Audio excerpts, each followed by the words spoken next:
अस्सलामुअलैकुम। आज का हमारा टॉपिक है adding of electromagnetic waves by phasor method. ये हमारा फिज़िक्स का टॉपिक है और ये बेसिकली हमारी प्रेजेंटेशन है। ठीक है, इसमें हम सबसे पहले इलेक्ट्रोमैग्नेटिक वेव्स को डिस्कस करेंगे, इलेक्ट्रोमैग्नेटिक वेव्स क्या होती हैं, और इसके बाद हम फेज़र की डेफिनेशन डिस्कस करेंगे। इसमें हमने मैथमेटिकल भी हमने प्रूव करना है, हमने दो इक्वेशन को लेकर चलना है, मैथमेटिकल प्रूव करना है, उसकी हमने इंटेंसिटी निकालनी है। मैक्सिमम इंटेंसिटी भी हम फाइंड करेंगे एंड मिनिमम इंटेंसिटी भी फाइंड करेंगे। सो हम अपना टॉपिक स्टार्ट करते हैं। इलेक्ट्रोमैग्नेटिक वेव्स कौन सी वेव्स होती हैं? जब इलेक्ट्रोमैग्नेटिक वेव्स ऐसी वेव्स को कहते हैं जब इलेक्ट्रिक फील्ड और मैग्नेटिक फील्ड के दरमियान वाइब्रेशन हो और उसके नतीजे में जो वेव्स बनती हैं उसे हम इलेक्ट्रोमैग्नेटिक वेव्स कहते हैं। Electromagnetic waves are waves that are created as a result of vibrations between an electric field and magnetic field are called electromagnetic waves. Phasor हमारे पास क्या है? A rotating vector of magnitude E naught which rotates in anti-clockwise direction is called phasor. हमारे पास एक rotating vector है जिसका magnitude E not है। ठीक है, वो रोटेट कर रहा है एंटी क्लॉकवाइज डायरेक्शन में, उसे हम कहेंगे फेज़र। जिस तरह से मैं आपको डायग्राम दिखाऊं, ये हमारे पास एक डायग्राम है, इसमें दो वेक्टर लिए हैं मैंने।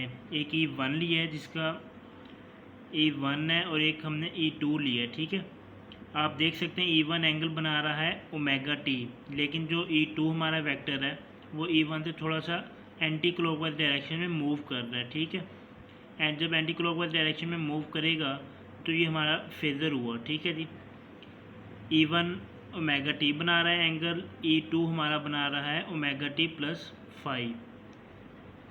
सो हम दो लाइट वेव इक्वेशन लेते हैं। E1 is equal to E naught sine omega T, और दूसरी इक्वेशन है E2 is equal to E naught sine omega T plus five. यहाँ पे मैं ऐड कर देता हूँ।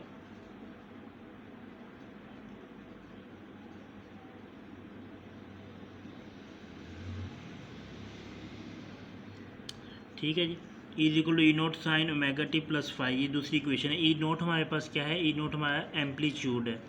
फेज़र की सेकंड डेफिनेशन है a complex number that represents the amplitude and phase of sinusoidal is called phasor।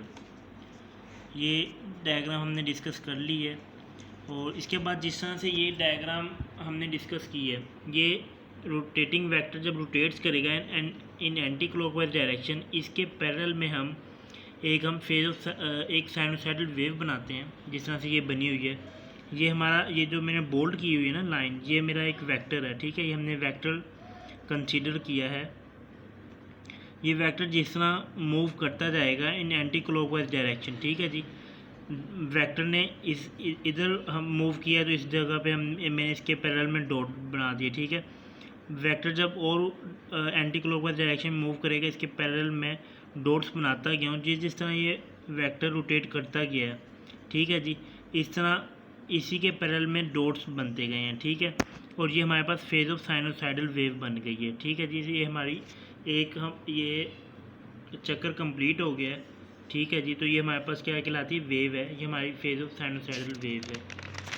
आगे हम चलते हैं। इसको जो हमारा फेज़र मेथड है, इसे हम बाय ग्राफिकल मेथड भी कहते हैं। फेज़र मेथड को हम ग्राफिकल मेथड भी कहते हैं। जब हमने दो लाइट वेव इक्वेशन को ऐड किया है तो उस ऐड करने वाले प्रोसेस को हम कहते हैं कि phasor method.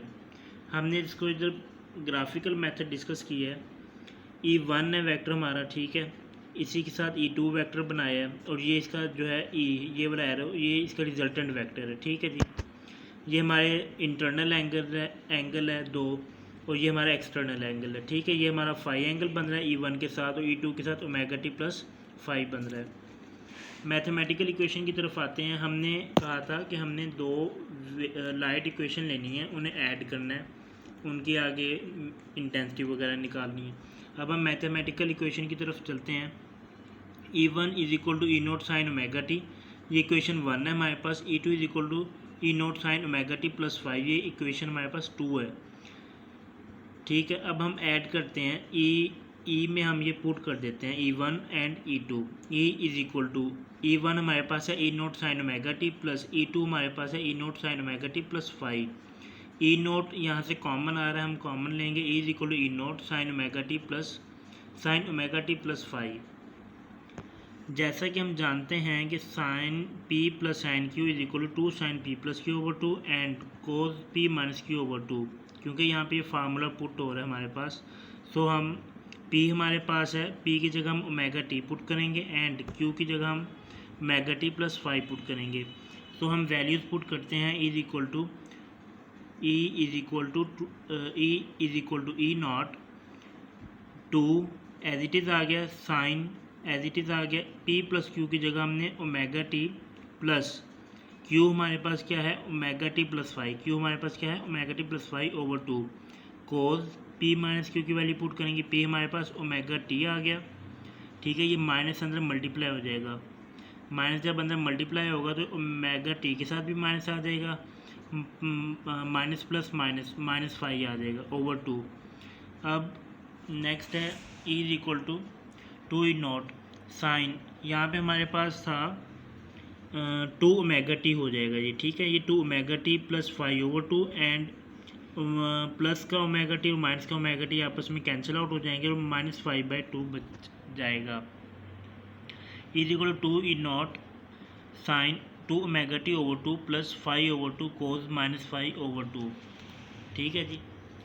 E is equal to E naught sine omega T, ये वाला 2 जो है, ये वाला 2 इस 2 से कट गया, ठीक है।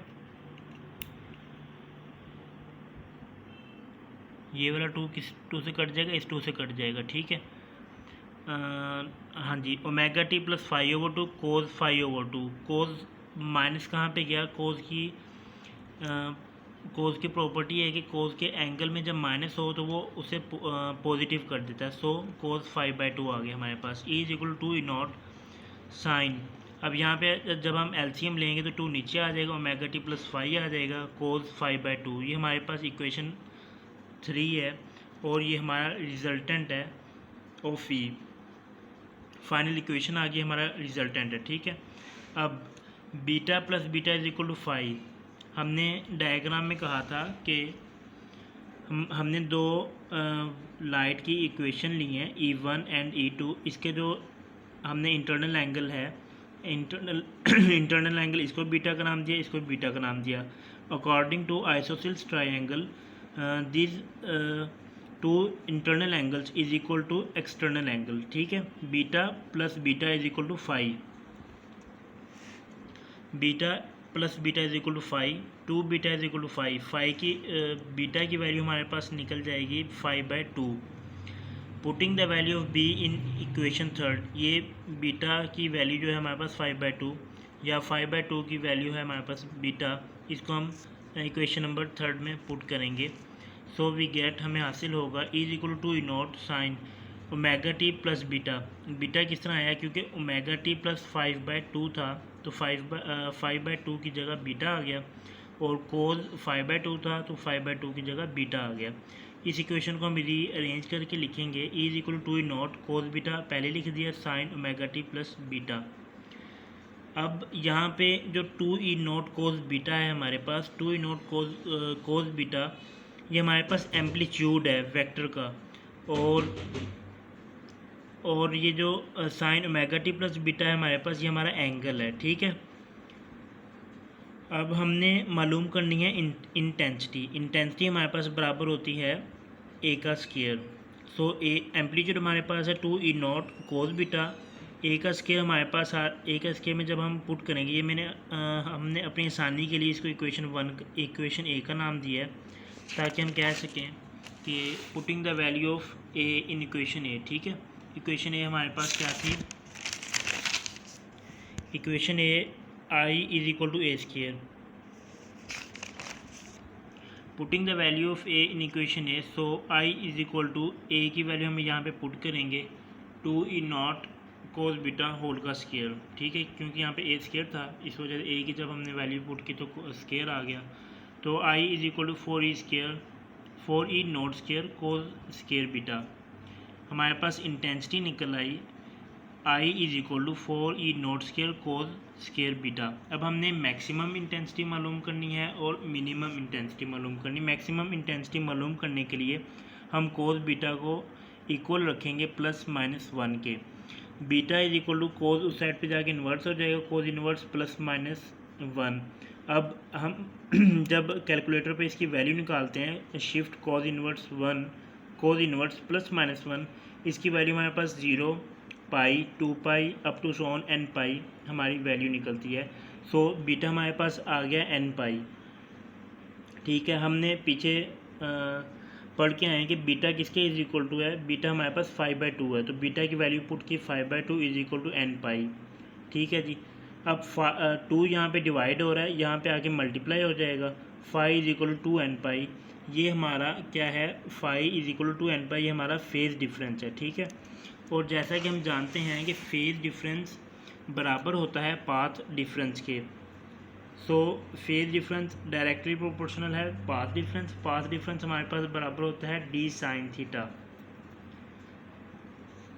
सो फाई डायरेक्टली प्रोपोर्शनल है d sin थीटा। जब हम डायरेक्टली प्रोपोर्शनल का साइन ख़त्म करते हैं तो इसकी जगह इज इक्वल टू आएगा और k आएगा। ठीक है, अब कांस्टेंट जो भी नंबर आएगा उसकी अपनी वैल्यू होगी। k is a constant number and k is equal to 2π/λ। k की यहाँ पे वैल्यू है हमारे पास 2π/λ। फाई हमारा क्या है, फेज डिफरेंस। ये वाली वैल्यू हमारे पास क्या है, पाथ डिफरेंस। ठीक है, k की वैल्यू हमने पुट की 2π/λ d sin थीटा। फाई हमारे पास क्या था, 2n पाई। फाई हमारे पास क्या था, फेज डिफरेंस। फेज डिफरेंस की वैल्यू हमारे पास है 2n पाई। ये हमने 2n पाई फेज डिफरेंस की वैल्यू पुट की है।